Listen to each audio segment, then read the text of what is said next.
আবারও পথ দুর্ঘটনা আরামবাগের কালীপুর চৌমাথায়। কিছুদিন অন্তরই কালীপুর চৌমাথায় পথ দুর্ঘটনা লেগেই থাকে। ওই এলাকাটা যেন পথচারী ও গাড়ি চালকদের কাছে আতঙ্কের এলাকা হয়ে উঠেছে। আজ একইভাবে একটি বাইকের উপর উঠে গেল একটি লরি। জানা গেছে একটি বাইকে করে আরামবাগের দিক থেকে বিষ্ণুপুরের দিকে যাচ্ছিল বাবা ও ছেলে, এবং একটি লরি একই দিকে আরামবাগ থেকে বিষ্ণুপুরের দিকে যাচ্ছিল। কালীপুর চৌমাথায় সিগনালে দুটি গাড়ি দাঁড়িয়ে থাকার পর সিগন্যাল খুললে একই সঙ্গে দুটি গাড়ি তাদের গন্তব্যে যেতে শুরু করলেই হঠাৎই লরিটি বাইকের দিকে চেপে যাওয়ায় বাইকটি নিয়ন্ত্রণ রাখতে না পেরে লরির তলায় ঢুকে যায়। এই ঘটনায় বাইকে থাকা বাবা গুরুতর জখম হন এবং বাইকের চালক ছেলেও আহত হন। সঙ্গে সঙ্গেই আরামবাগ থানার পুলিশ ঘটনাস্থলে এসে আহত বাবা এবং ছেলেকে আরামবাগ মেডিকেল কলেজ হাসপাতালে চিকিৎসার জন্য পাঠান এবং লরির চালক সহ লরিটিকে আটক করে পুলিশ। আরামবাগ থেকে কুশ কুমার পানের রিপোর্ট, আরামবাগ টাইমস।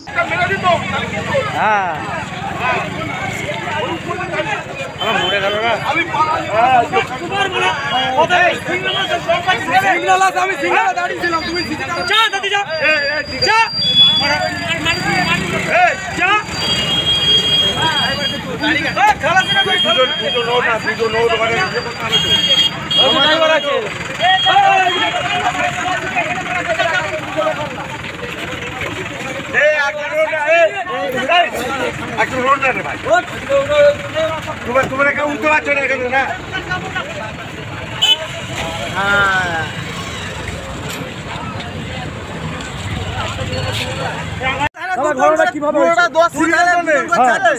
সিভিক গুলো একটাও রাস্তায় নেই, যা কোনো মতো দোকান হচ্ছে।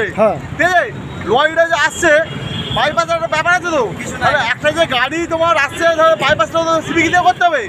সিভিক গুলো একটাও কোনো দায়িত্ব পালন করছে না, সিভিক ডিউটিতে ছিল না। কোনো কেউ দোকানে বসছিল, সব দোকানে বসছিল, একটা সিভিক থাকে না। আমরা ছিলাম সিভিক দোকানে সিভিক ছিল। সিভিক কি ছাওয়ায় দাঁড়িয়েছিল? সিভিক কি ছাওয়ায় দাঁড়িয়েছিল? রাস্তার ওই সাইডে, সিভিক মাঝে কোনো সিভিক ছিল না। মাঝে কোনো সিভিক থাকে না। কিভাবে ঘটনা ঘটেছে? সিভিক থাকে না, এটা সিভিক এটা হয়েছে। কিভাবে অ্যাক্সিডেন্ট হয়েছে বলবেন? গাড়িটা আসছিল, লরিটা ইও আসছে না। বলুন না, আপনি বলুন না, আপনি বলুন না, আপনি বলুন না।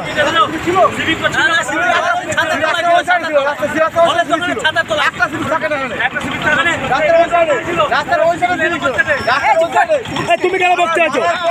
সিভিক ছিল? কোথায় ছিল সিভিক? কোথায় সিভিক ছিল? কোথায় সিভিক ছিল? আমরা তো সিভিক ছিল।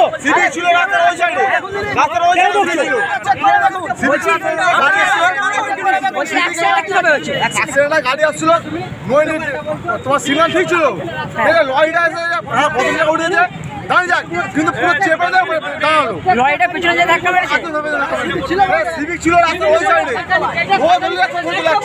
একটা সিভিক থাকে না। কজন ছিল মোটরসাইকেলে? মশা দুজন ছিল, দোষ চাপা বাপ বাড়া দোষ ছিল।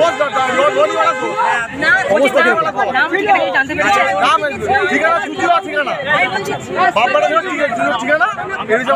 কোথায় বাড়ি জানা যায়নি? কোথায় বাড়ি জানা আছে? চুচুড়াতে। কোথায় যাচ্ছে? নাম কি দাদা? কথা বলতে পারছে না। এটা কালীপুর। আপনার নাম? কালীপুর। আপনার নাম কি? আমার কৃষ্ণ পণ্ডিত। দাদা, ঘটনাটা কিভাবে ঘটলো? ঘটনাটা, গাড়িটা সিঙ্গেলে দাঁড়িয়ে ছিল, সিঙ্গেলটা ছাড়ার সঙ্গে সঙ্গে লরিটা ও হাই স্পিডে বেরোচ্ছে আর এই বাঁ সাইড দিয়ে বেরিয়ে যাচ্ছিল। সামনের জায়গায় লাগার সত্ত্বেও লরিটা যদি দাঁড়িয়ে যেত সঙ্গে সঙ্গে মানে কিছু অঘটনটা ঘটতো না। মানে কার দোষ ছিল?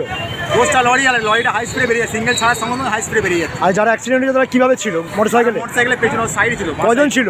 দুজন ছিল। অবস্থা কিরকম? অবস্থা একজনের পাটা মোটামুটি বেকার হয়ে গেছে, একদম আশঙ্কাজনক অবস্থা। আশঙ্কাজনক অবস্থা একদম সিরিয়াস, খুব বয়স্ক লোক ছিল, সিরিয়াস খুব। এটা কোন জায়গা? এটা কালীপুর মোড়। আরামবাগ থানা পুলিশ আসছিল? আরামবাগ থানা পুলিশ আসলো, এসে হসপিটাল নিয়ে গেছে দুজনকে। আপনার নাম? আমার নাম শেখ মোহাম্মদ।